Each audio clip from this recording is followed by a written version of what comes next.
بسم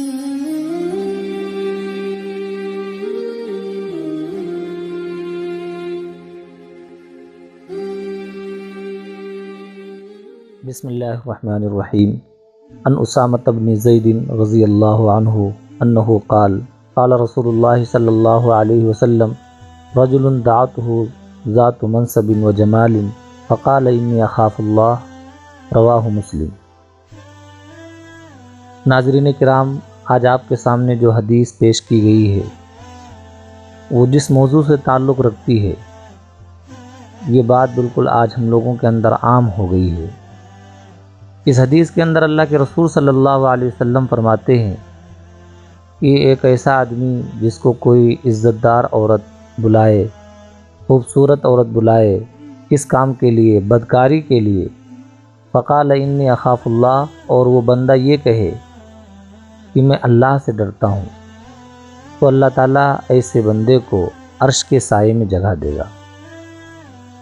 ناظرین کرام، آج کل جو بے حیائی ہم دیکھ رہے ہیں، ظاہر سی بات ہے یہ لڑکے اور لڑکی دونوں کا آپس میں انڈرسٹینڈنگ، آپس میں سوجھ بوجھ ہوتی ہے، فہم ہوتا ہے، تب جا کر کے معاملہ اس حد تک پہنچتا ہے۔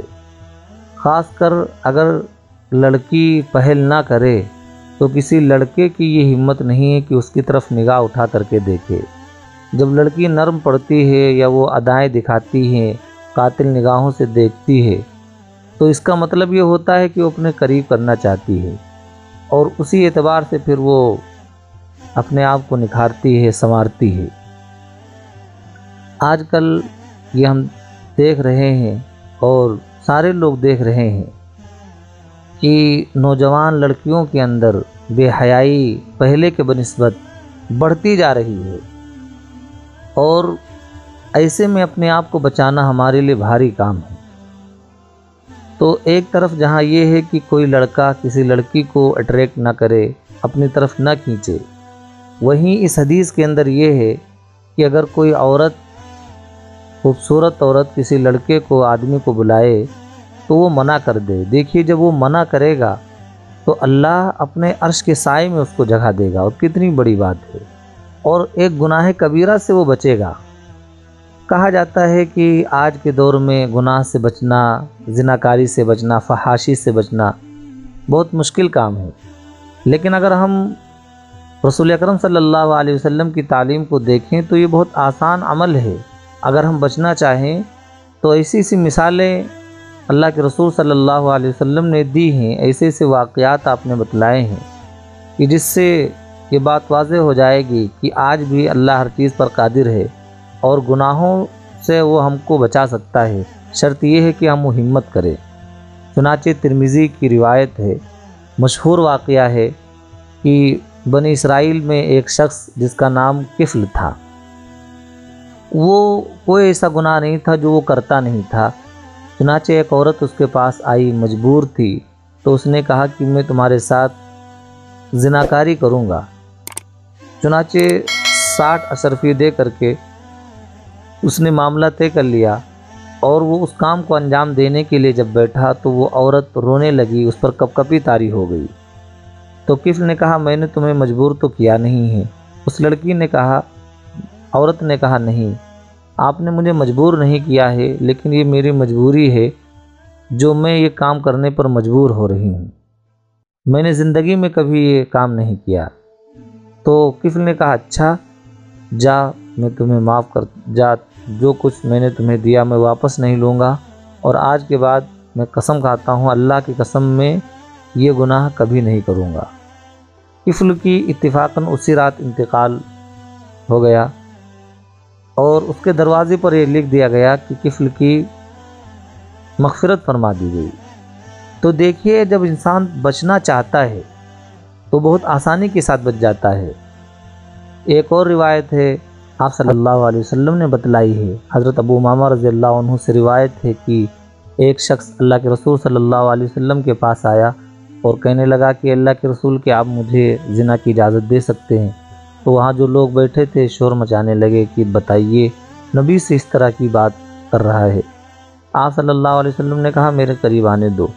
پھر آپ نے فرمایا کہ تم جس سے زنا کا ارادہ رکھتے ہو، کیا تم یہ چاہو گے کہ تمہاری ماں سے کوئی زنا کرے؟ تو اس نے کہا کہ اللہ کے رسول یہ تو کوئی بھی نہیں چاہے گا۔ پھر آپ نے فرمایا کہ وہ بھی کسی کی ماں ہو سکتی ہے۔ آپ صلی اللہ علیہ وسلم نے فرمایا کہ کیا تم اپنی بہن کے ساتھ، اپنی پھوپھی کے ساتھ، اپنی خالہ کے ساتھ اس کام کے لیے آمادہ ہو سکتے ہو؟ تو اس نے کہا کہ اللہ کے رسول ایسا تو نہیں ہو سکتا ہے۔ تو پھر آپ صلی اللہ علیہ وسلم نے فرمایا کہ دیکھو، جس لڑکی کے ساتھ، جس خاتون کے ساتھ تم زنا کی اجازت مانگ رہے ہو سکتا ہے وہ بھی کسی کی ماں ہو، وہ بھی کسی کی بہن ہو، وہ بھی کسی کی پھوپھی ہو، خالہ ہو۔ تو جب آپ اپنی بہن کے ساتھ، اپنی ماں کے ساتھ، اپنے خالہ کے ساتھ یہ حرکت ہوتے ہوئے نہیں دیکھ سکتے، تو پھر دوسری کی بہن کے ساتھ، بیٹی کے ساتھ کیسے تم سوچ رہے ہو؟ تو اس نے کہا اللہ کے رسول آپ ہمارے لیے دعا فرمائیے کہ اللہ مجھے اس کام سے دور رکھے۔ تو پھر آپ صلی اللہ علیہ وسلم نے اس کے لیے دعا کی، اللہم طہر قلبہ، کہ اللہ تعالیٰ اس کے دلوں کو پاک کر دے، اور وحسن فرجہ، اور اس کی شرمگاہ کی حفاظت فرمائے۔ تو پھر اللہم اغفر ذنبہ، کہ اللہ تعالیٰ اس کے گناہوں کو معاف کر دے۔ تو راوی کہتے ہیں کہ اس کے بعد کبھی اس نے بد نگاہی نہیں کی۔